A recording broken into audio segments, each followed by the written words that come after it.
Today's podcast guest is Dr. Traci Potterf. She's a functional anxiety detective, helping growth-minded people find and fix the hidden causes with natural solutions so they can live a life they love at peace in their own skin.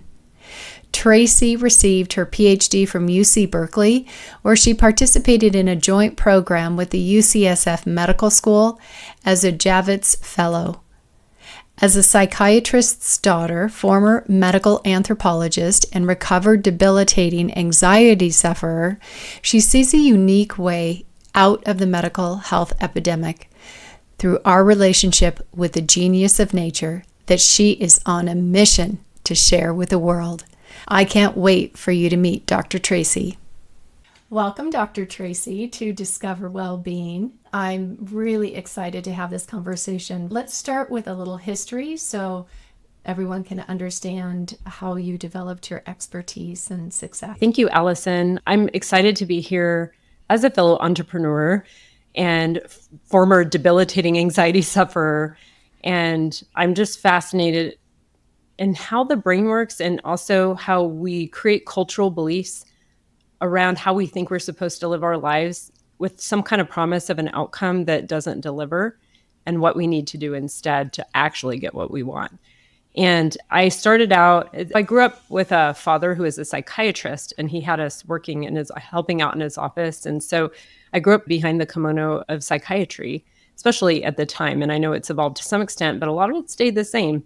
And so back then, they would really say that if you had some kind of mental illness, anxiety, depression, bipolar disorder, schizophrenia, it was just some genetic chemical imbalance, and then you just needed a medication, and maybe you could go to talk therapy, and that was about all you could do.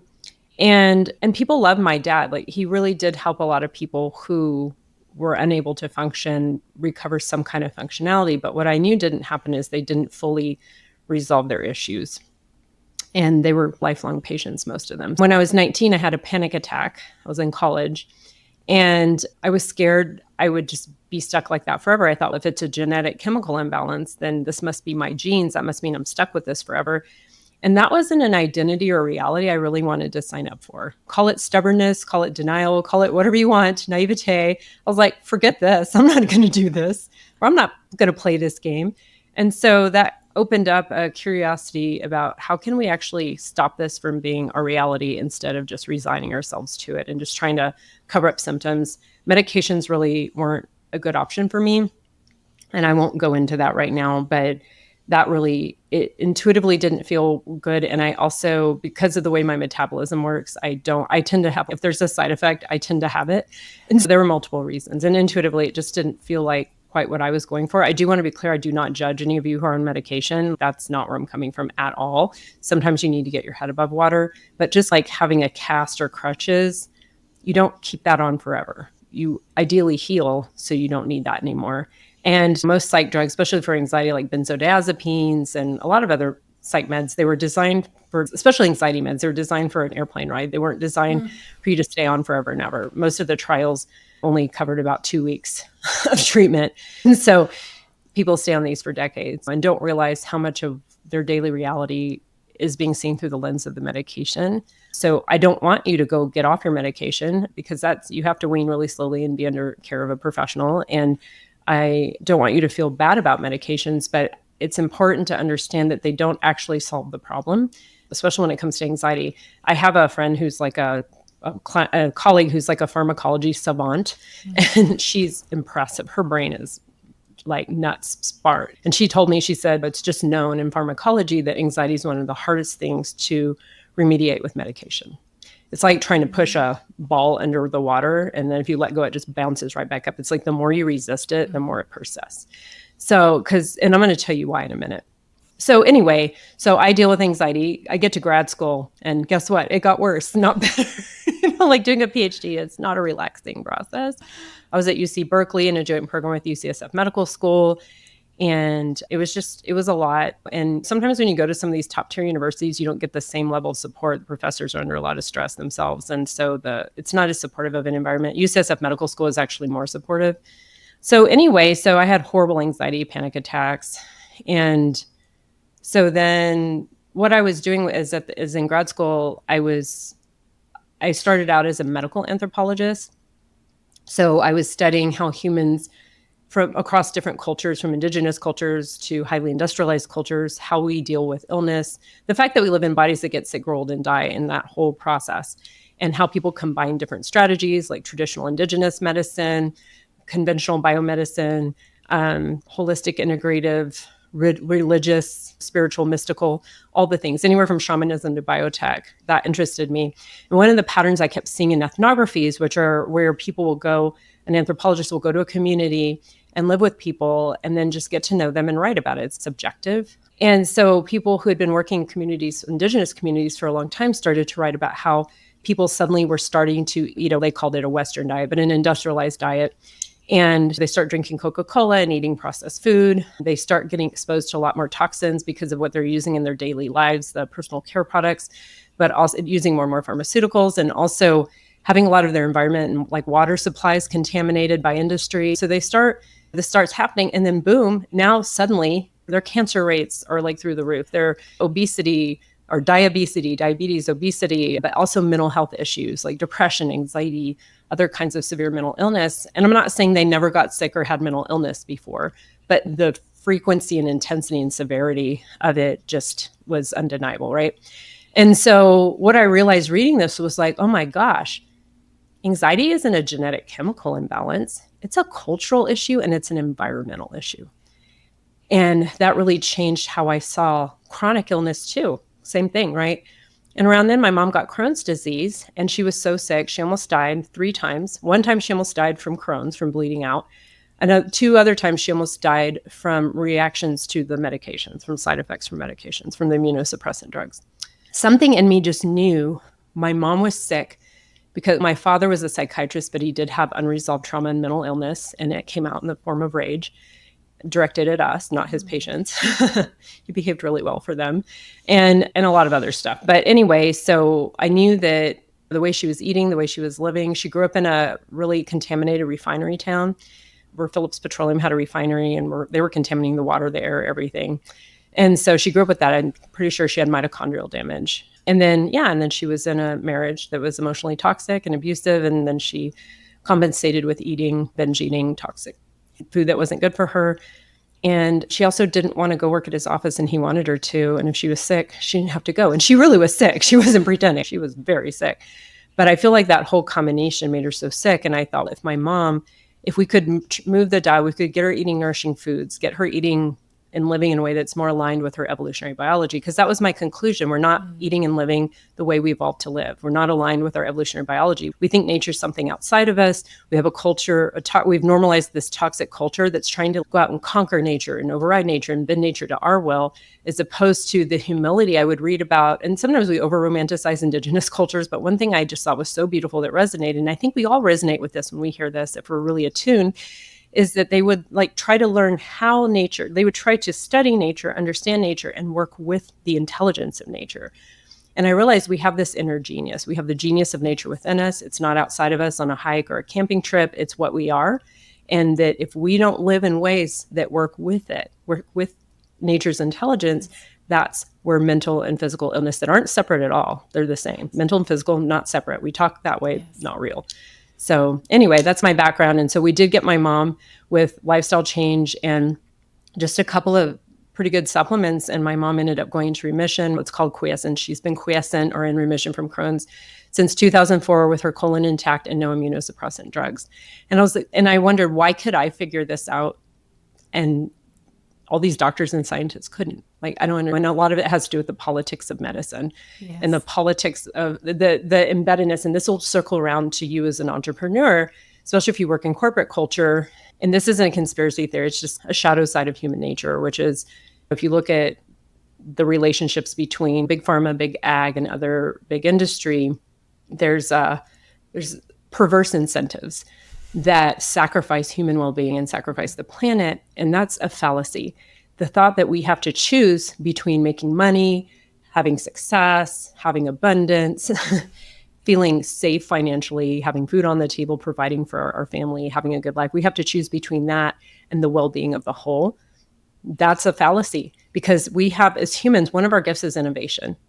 We have many gifts, but we have innovation, and we can find the yes and. It doesn't have to be either or. So I want you to know you can heal your anxiety and be more productive. You can take care of yourself and nurture yourself and be healthier and feel better and be at peace in your own skin and make friends with your body and your mind. So that's what I'd like to share with you today.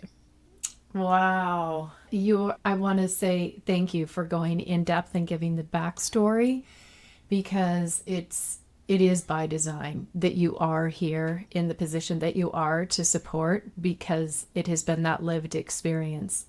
And I think as entrepreneurs, it really ends up being a lot of that, not 100% of the time. Oh, I'm going to create this app and it's going to be really scalable. I don't have to do much. I just have to take my genius thought and put some tech behind it, and then it's a home run, basically, right? Because a lot of people can get their hands on either it being something for enjoyment or something for personal or professional growth, whatever it is, right? But you are taking a deep felt sense of your own, and then in the system, I identify on many levels what your experience was like, and the fact that you were able to track and measure, because I think as entrepreneurs, we do track the progress of our projects and our campaigns and all the things that are very kind of front and center and necessary.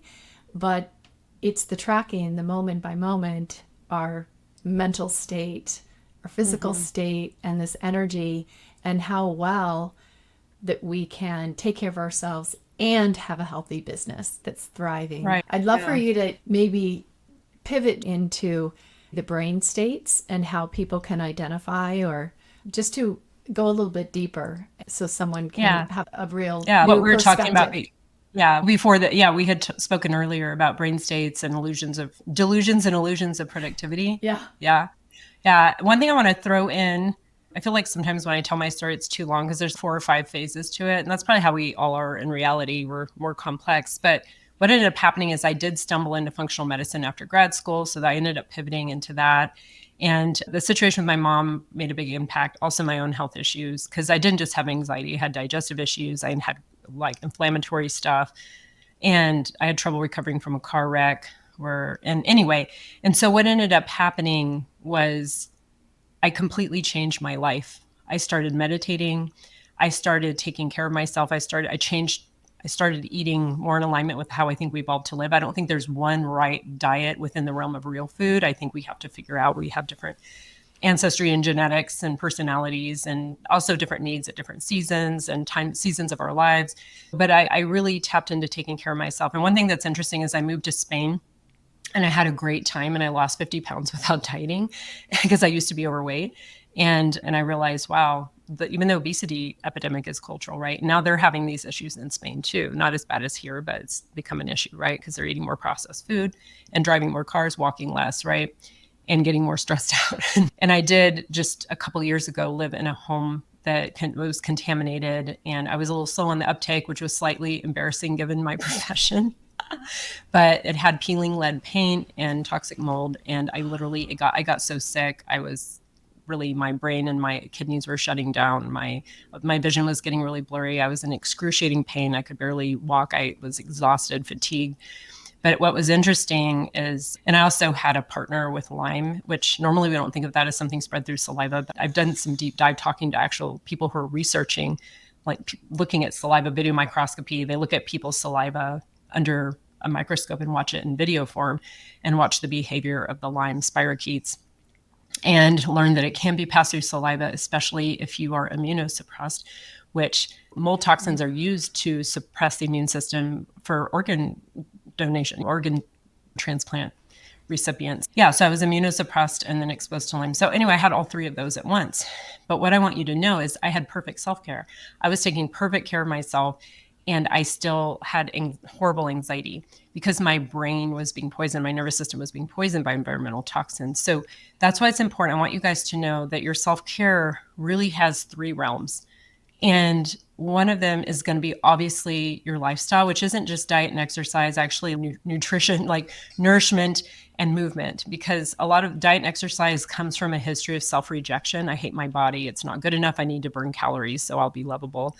That's wrong. We evolved to have fun and play and to enjoy our food. I teach something called healthy hedonism, where you use pleasure, healthy, non-destructive pleasures as a doorway to healing. And I am going to circle back. I didn't forget your question. I just meander and come back. So I'm setting up a foundation here. So your foundation is your self-care, your daily thoughts and actions. So it's not just, it's your sleep habits, it's your relationships, it's your environment, your physical environment, but it's also your social and emotional environment, the people you surround yourself in, your work environment, your physical environment. Are you in a contaminated environment? And how are you nourishing your body? Are you moving? Are you playing? Are you having fun? Are you experiencing pleasure? Are you getting consensual, good, healthy touch? All those things, these are our most basic human needs. And all the pills in the world, all the therapy in the world, all the meditation in the world, if we're not doing this, you're not going to heal. You're not going to get, your body's never going to tell you're safe. So what I want you to know is anxiety and overwhelm are nature's genius way of letting you know something's off and that you need nurture. And that's not because your body is ferociously loyal. It will not stop pinging you until you listen. And if you let the voices of our culture that you're just supposed to drive yourself into the ground and sacrifice yourself for everybody else to somehow that's going to give you some glory as either a successful professional or as a martyr or as a mother or father or whatever, that's a cultural lie that we buy into, but we can choose to stop buying into that. And so that your self-care is so important because and I'm going to get to brain states, that affects your brain states. There are two other things. Another thing is what I went through. There are hidden health causes. If you're hyperthyroid, if you have autoimmunity, you can make antibodies against your own brain tissue. Any kind of autoimmunity, like Hashimoto's, you can have low or high thyroid. If you have low testosterone, there are so many hormonal imbalances, gut issues, inflammatory conditions, infections, environmental exposures. There's so many things that can get out of kilter in our system. And because we're sterilizing our microbial world, our microbiome, we're losing resilience. So the more we sterilize ourselves with antibiotics, with just lack of time in nature, then the less resilient we become and the more susceptible we become. We end up with all the environmental sensitivities, the food sensitivities and allergies, other kinds of respiratory allergies. We just become intolerant to the world around us. And as we poison ourselves and stress ourselves out. So it's important to also remember that even if you have perfect self-care, and you're still having anxiety and overwhelm, you need to make sure, really look at your health. And I really recommend a functional medicine practitioner. There are naturopaths, health coaches, MDs, DOs. There are a lot of different certifications you can have or credentialing you can have that can still allow you to come to approach things from a functional medicine perspective. And you need to find someone who's competent, has experience, and is a good match for you. And then the third part of your self-care to optimize your brain states and productivity is your nervous system.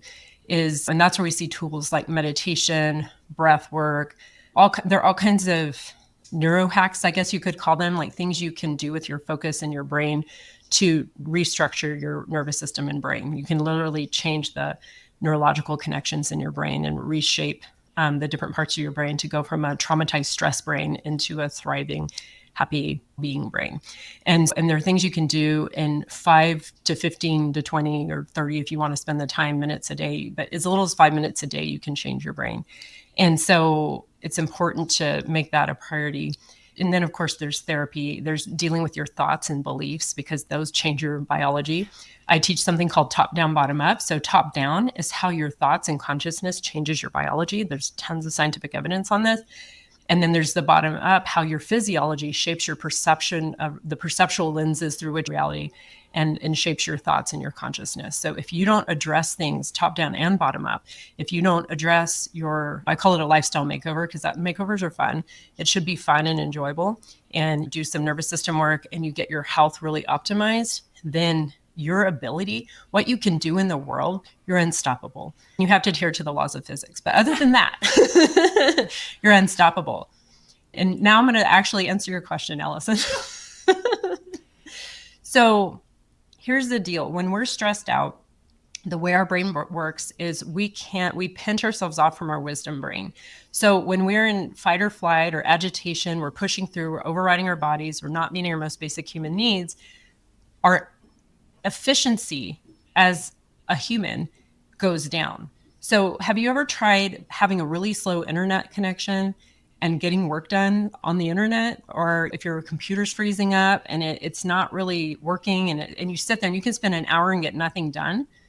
But then if everything's working smoothly, you have a good internet speed, you're super focused, and then like in 15 minutes or an hour, you can get a ton done. So it's important to understand that time is relative, and it's relative to brain state. So when we're aligned, when we start the day with meditation, good self-care, we've had enough sleep, we're rested, where we have a healthy brain state, and we go to get work done, then it's amazing how much you can get done in a short amount of time. We sleep deprive ourselves, stay up late working, don't get enough sleep, skip breakfast, and call it intermittent fasting, which, by the way, if your nervous system, if you're really stressed, intermittent fasting is for really healthy, chilled out people. It is not for stressed out people. And that it can actually I see it cause so much more weight gain. People lose a little weight and then they're trapped in calorie restriction and intermittent fasting and they can't lose any more weight. Anyway, that's a whole other thing. But so you skip your morning self-care. I don't have time to meditate. I don't have time for breath work. I don't have time to set intentions or visualize. I don't have time to eat. I didn't have time to sleep because I have to get stuff done. You're going to show up for your job or your family or your kids agitated, and you're not going to have access to creativity or innovation or wisdom. And the efficiency of your brain will be operating at a much lower capacity than if you had optimized that morning. So time expands and contracts relative to your brain state. It's not just linear the way we're taught to think it. And cramming your day full of more things, if you just go faster and cram more in, that's going to make you more productive or more successful or safer. That's a fallacy. I've tried it a lot of times. I'm still reprogramming myself. So I'm not saying this as someone's like, oh, I have it all figured out and you guys are idiots. That's not what I'm saying. We have a cultural problem, and all of us together need to support each other in changing the culture. And I want us to co-create a culture of nurture, not a culture of self-betrayal and self-destruction. So rich. So my takeaway from all of that, which was we could have created other podcasts just from a few of those to go deeper, but it's the holistic approach to entrepreneurship. Right. And when we relate to self, if we're raising our children or supporting a client or working on a project, we have to see it in its entirety and how we're showing up. And when we show up fragmented, that's what we're going to get. And it's not we know that we're not showing up the way we want to. So then you add on the guilt or the resentment of I didn't show up fully and I know it. So the value in exchange within myself and what I was relating to wasn't 100%. And I think oftentimes as you look at back in the other conversation, you mentioned the double bind. It's not an or, it's an and. Right. And then again, I hear you saying this in different ways. To take off the handcuffs because they're a lie. They don't make us better. They don't make anything about life better. They don't make us better employees. They don't make us better entrepreneurs. They don't make us better parents or lovers or friends or partners and anything. They just make us sick and miserable. And the thing is, I think a lot of people are scared to believe that they can have it all. Mm-hmm. I think when you're overwhelmed, even a small change can feel so heavy. Feels like you're wearing a weighted suit and everything feels hard. And then if you have ADHD on top of that, It's extra hard. And so optimizing your health, your brain, your mindset, really getting your brain to work with and not against you, getting your body to work with and not against you, there's an intrinsic pleasure to that. And it's not, we imagine it's so hard. And that's what makes me sad, because it's so much harder to do what we've been taught to do. That's so much harder. That's the heavy weighted suit. Actually, this is like taking off the backpack of rocks. This is taking off the weighted suit and lightening up and having an amazing life. And I also see how many people, and this can be very tied to childhood trauma. I had to overcome this. Like other people can have that, but not me. There's something wrong with me. Other people can be happy. Other people can be healthy. But with me, it's my genetics, or I have trauma, and so I'm permanently broken. I think a lot of us carry around a story that we're defective or broken, either genetically or from our trauma or something our ego's fear is inherent to what we are. I think there are aspects of the human ego that just are a little self-loathing. And I feel sorry. A lot of spiritual circles, I've been in a lot of spiritual circles where it's like death to the ego, but that doesn't work. You just make the ego flare up more. The ego is like a little animal creature child, and it has the maturity of a toddler, and it's trying to protect you, and with the maturity of a toddler. And so instead of hating it and being mean to it, to be aware of it, to not let it be the boss, to parent ourselves and not let that drive everything. And the more we're able to be the witness of the ego and love and have compassion and understand the ego, but not demonize it or fight or push against it, but to integrate it in a healthy way, because it is part of our biology. You can't get rid of it unless you're brain dead. Sorry, it's part of your brain. It's part of your consciousness. You can just change your relationship with it. And I think a lot of unhealthy relationship with ego is what drives a lot of hurtful behavior and a lot of self-destructive behavior and a lot of feelings of undeservingness. And when you realize that we all hurt, we all have insecurity and fear, we all have our struggles. Someone didn't just get the golden pass through life and they never have to hit a struggle. Some people hit major traumas later in life that didn't really have them earlier, and it's harder for them to handle because they don't have experience dealing with things. I just feel like we all get challenged. It's part of life. And if we can learn to navigate that in a healthy way through self-care, through emotional intelligence, through community, through love, through healthy boundaries, and through actually learning really good skills and tools for getting what we want, learning from people who've achieved those things in a healthy way and not in an unhealthy way, people who've achieved those things with high integrity and not by hurting other people or the planet. It's amazing what we can accomplish. And it's just, we talked before we started recording about Marie Forleo wrote a book called Everything is Figure Outable. And I really she got that from her mom. And I really do. I feel like it's figure outable. If you're willing to say yes, and I want to have my health and my happiness and my successful business, my successful career. I want to be a good parent and a good partner. I want to feel sexy and alive in my body and take care of my responsibilities. There are creative ways to get. There's so many different resources and tools to figure this out. But I really feel like the first step is deciding. This may sound cheesy. Decide you're worth it, but you really do. Like it sounds like a Hallmark card or a Maybelline commercial, but if you have to decide, you have to realize that you are precious. That there will never be another you. You're a unique expression of a human life. There will never be, like, you're so unique. We have a lot in common, but no two of us are the same, which is something neat about humans and biology. And you're precious. Your life is precious. It's a precious gift. And what are you going to do with the gift of this precious life? And are you going to throw it away? Or are you going to say, this is an amazing gift. I'm going to do the best I can. And I don't mean be an overachiever. I have to do everything perfectly and I have to eat perfectly and exercise perfectly and meditate perfectly and be perfectly spiritual and blah, blah, blah, blah. That's not healthy either. But to find this wide middle ground where life can be, I like that album title, Magical Mystery Tour. Yes. Where life can be a magical mystery tour. And I'm so glad to know that, because I grew up in a pretty toxic environment and had a lot of trauma in my childhood. I wasn't physically beaten, but I was verbally abused pretty much daily, and with confusing mixed messages of how wonderful I was and then what a stupid, crazy idiot I was. And I just grew up with this kind of icky feeling about myself. And now I love myself so profoundly and so deeply. And it feels so good because now I can take feedback. I can be wrong. I don't have to be perfect because I'm lovable just how I am. And I always want to grow and expand, but I don't need to push myself to just mental and physical illness trying to prove my worth or just neglect myself because I don't think I'm worthy. Mm. And I think this is true for all of us.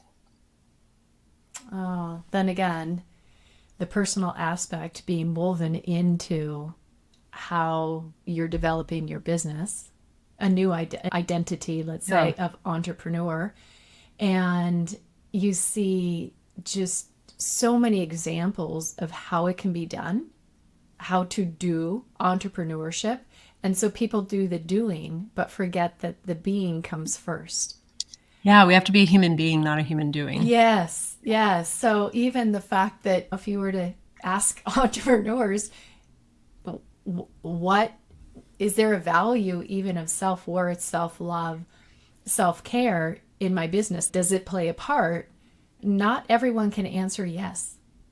Yeah. And it's true. So dependent on it. You were describing the foundation, right? And looking at your day. Yeah. If someone works for me, the people who work for me, if they're in grief or they're sick or whatever, they don't get to come to work because I care about them and because I'm selfish, because they're not going to do good work. Right. Their brain's not going to work. Right. I'd rather them either have paid sick leave or make up the time when they're better or something. But if I extend my own standards for my own self-care to the people that work for me, and it's funny how many people are just blown away that you would even care or be that human. Mm-hmm. And that creates the most loyal, loving people working for you because they feel so cared for and they want to see you succeed. They want the business to succeed. If they have a sense of purpose in the business and they feel nurtured and cared for and like they matter as humans, you can still be professional and still have healthy boundaries. This is the ethos. I think a lot of companies are starting to move in this direction and realize this. It's a slow wave, but it is a wave. It's happening. Conscious capitalism, emotional intelligence in business. Now, some places are just paying lip service to it, but others are actually executing in really genius, innovative ways. And those are the people I want to give my money to. Yes. Embodied values, not just values that hang on a wall. Correct. Yeah. Ooh, I like that. That was really well said, Allison. I know that you work with people of varying professions, right? Not just entrepreneurs. So I'd love for you to share how people can find you and what you're offering, working on. Yeah. Well, one of the things I just really want to make sure I say before we say goodbye is that it's so important to give ourselves permission to slow down. And I notice how many times they say, I'm going to run to the bathroom. And I'm like, why do I need to run to the bathroom really quick?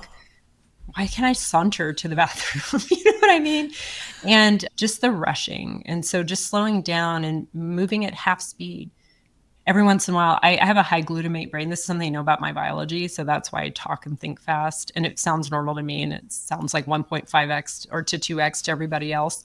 But when I just slow down my breath, slow down my movement, take 10 conscious breaths before I start a meal, feel my body, come in and feel your body, feel the sensations, just the raw sensations in your body without a story. Like this is my elbow and this is the ache and this, just to really just visit your body with curiosity and sensitivity, like you're listening to a friend and your body's expressing itself through sensation.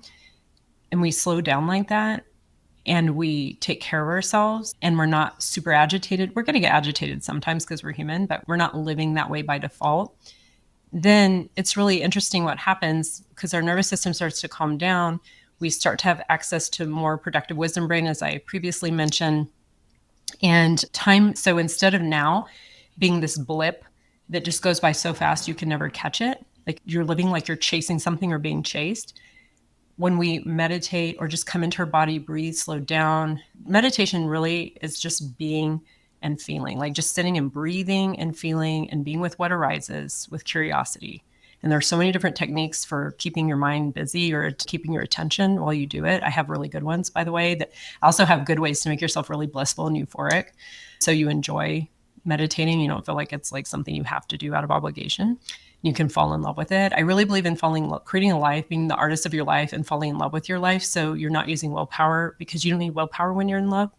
So yeah, and then just that slowing down now starts to expand and now expands infinitely in every direction and it becomes all that it is. And that's what, and when everyone's talking about presence and mindfulness and embodiment, and that's what they're talking about. It's like when now becomes all there is because that's the truth. Now is all there is ever. So slowing down turns on your superpowers. And when you have superpowers, the whole game changes and the glass ceiling on possibility shatters and the sun comes in on your life. And so that's what I want you to experience. I want you to know that's true for you. I don't care what your genetics are. I don't care what your history is. If you're still alive, you're still breathing, you still have a heartbeat, you still have a lot of possibilities to explore. And so I do have I call it my magic brain trick meditation. It's actually something called a pendulation titration technique. It's a brain science thing, but it sounded more fun because this is what it actually feels like to experience it. It feels like a magic brain trick. That's what it really feels like. And it's 15 minutes. Anyone can do it. Even if you think you quote suck at meditation, you can do this. So it's on my website, innergeniushealth.com. I'm guessing Allison can put that in the show notes. And you can just download it. It's an audio and has some education with it so you know what it is and how it works in case you're curious. and you learn how to do it. If you do it every day, or if you do it 3 to 5 days a week for a couple of weeks, you'll memorize it as a technique and you have it for the rest of your life. I've been doing this for so long and I still am in love with it. And it helps not only with anxiety and overwhelm. It was actually designed by Peter Levine and Maggie Phillips. I blended one of their techniques with, I've been teaching meditation and breath work and stuff for many years. So I just blended that together. So it was designed for pain, but it actually is great for anxiety and overwhelm. And then it also, my clients discovered on accident, they would do it as they were falling asleep, or if they woke up in the middle of the night, couldn't sleep, they would do it and it would put them back to sleep, even if they'd had a history of insomnia. So this is amazing for sleep. So it's like a printer, scanner, copier, an instant pot multifunction device that it's 15 minutes for pain, for anxiety, for overwhelm, for emotional distress, and for sleep. And it's all brain science based and it's easy. You can do it. And I do want to warn you about some side effects, which include bliss, calm, feeling profound peace, and realizing you have self-healing superpowers and you have more control over your brain state than you ever imagined. So if you'd like to check it out, I would love for you to. This interview, let's call it a really juicy conversation, felt like a warm embrace.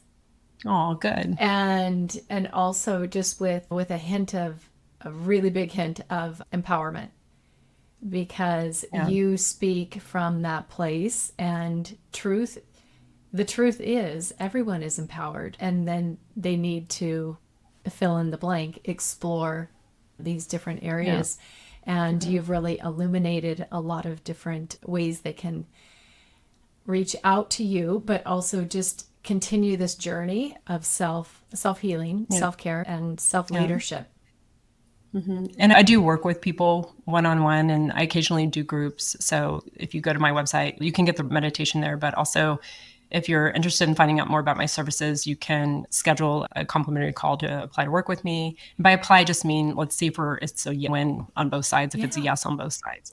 And then I'm getting going on some YouTube because I want to be educating more people. And I send out very infrequent newsletters because it's like once a week, maybe every other week, something like that. But I try to always send you something that's going to really be empowering for you and useful for you. Most of my videos, I want to keep to 10 minutes. I might share podcast interviews sometimes that are longer, but I just really want people to have information. I'm also on Instagram. So I have free resources if people want it. And then if you're interested in working together, I have options that work with a lot of different budgets. Try not to let money scare you if you really want to change things for yourself. And you just need to be willing, because I can't fix, if you're not willing or coachable, I can't fix that for you. But if you're willing to overcome, even if you're frustrated by your past self-sabotage and you want to learn how to rewire your brain to stop doing that, I can help you with that. But you just have to be willing. That's all. And so I would love to hear from you. And thank you, Allison, for inviting me here. I suffered so much pain. And if I can take what I've learned and the gifts that I feel like I stand on the shoulders of so many beautiful humans that have guided me, who've been my mentors, my teachers, all the scientists that have done the research that I've read about and cobbled into my mosaic of skills, every human, animal, rock, mineral, insect that has led to me having the ability to help people resolve their chronic anxiety and overwhelm. Remember, it's just a smoke alarm. Anxiety isn't a disorder. It's not a disorder. It's a symptom. So if you're anxious or overwhelmed, it's just a symptom like a headache or an ache or a pain or allergies. It's just telling you something's off. And I want you to know that no matter what has happened, I'm going to say it again, genetically in your family or in your personal history, I've had clients, everyone who's gone through my Natural Anxiety Solutions program, who's completed the program, has been able to resolve their chronic anxiety. So anxiety might be an occasional emotion, but it's no longer a debilitating disorder. And it's not because they're different from you. They were willing. You just have to be willing. If you're a human in a body and you're willing, then you can do it. Oh, celebrating you, Dr. Traci. Thank you so much for sharing your wisdom. And I'm excited for listeners to just have a takeaway and gratitude that they invested this time in learning about themselves. Thank you for your time. Thank you so much. Right. Bye. Are you enjoying Discover Wellbeing? If so, I would love to hear about it. Leaving a review helps more people find us and really makes a difference. So share your thoughts on Apple Podcasts or your favorite platform.